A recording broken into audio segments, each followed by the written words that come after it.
اچھا سر، دو election commission کی contempt اور اسلام آباد ہائی کورٹ کے اندر کنٹیمپٹ، جس میں جسٹس عطر منیلا کے آج کے ریمارکس جو تھے وہ رانا شمیم والے کیس کے اندر بڑے پاورفل ہیں. وہ کہتے ہیں کہ خلوص نیت سے جب بھی کوئی معافی مانگ لے تو عدالت کا مقصد پورا ہو جاتا ہے کہ اس نے معافی مانگ لی ہے. تو عمران خان نے وہاں انکنڈیشنل اپولوجی ابھی تک مانگی نہیں ہے. اب الیکشن کمیشن کا بھی ایک سر پہ تلوار لٹک گئی ہے، تو دو معافیاں ہو گئیں. تو آپ کے خیال میں ان کو فوری طور پر معافی انکنڈیشنل اپولوجی کر دینی چاہیے، یا ابھی اپنے آرگومنٹ پہ جاری رکھنا چاہیے، اپنا چانس رسک لینا چاہیے؟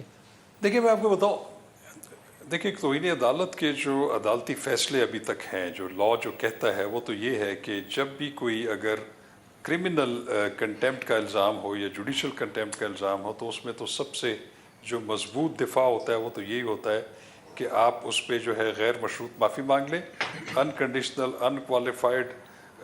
جو ہے یہ آپ کو اپولوجی کرنی پڑتی ہے. اور یہاں پہ ایک چیز میں آپ کو بتاؤں کہ وہ بھی اپولوجی جو کرنی ہے وہ اپنی پہلی اویلیبل اپرچونٹی میں کرنی ہے. یہ نہیں ہے کہ پہلے آپ اس کو کنٹیسٹ کریں،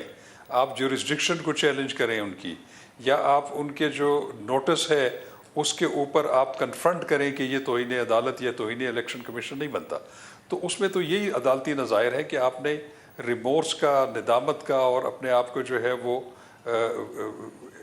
انکنڈیشنل اپولوجی جو ہے وہ ٹینڈر کرنی ہے. لیکن اگر آپ دونوں یہ نہیں کر سکتے کہ ایک طرف آپ کنٹیسٹ بھی کر رہے ہوں اور دوسری طرف اپولوجی بھی کر رہے ہوں، اور اپولوجی جو ہے وہ آپ کا میرٹ پہ اگر کیس نہ بنے تو اس کا ایک متبادل کے طور پر آپ دو ریمیڈیز ایک وقت میں نہیں کر سکتے. تو اس لیے میں یہ سمجھتا ہوں کہ دونوں فورمز کے اوپر، الیکشن کمیشن آف پاکستان کے سامنے بھی اور اسلام آباد ہائی کورٹ کے سامنے بھی،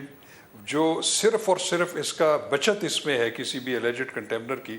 کہ وہ اگر انکنڈیشنل انکوالیفائڈ اپولوجی کرے اور اس کو اپنے ایکٹ سے اور اپنے عمل سے ظاہر بھی کرے، صرف یہ نہیں ہے کہ سزا سے بچنے کے لیے. تو میں یہ سمجھتا ہوں کہ یہ الیکشن کمیشن والا معاملہ بھی جو ہے اس کو بھی ان کو لائٹ نہیں لینا چاہیے، وہ بھی اس کی بڑی سیریس امپلیکیشنز ہو سکتی ہیں.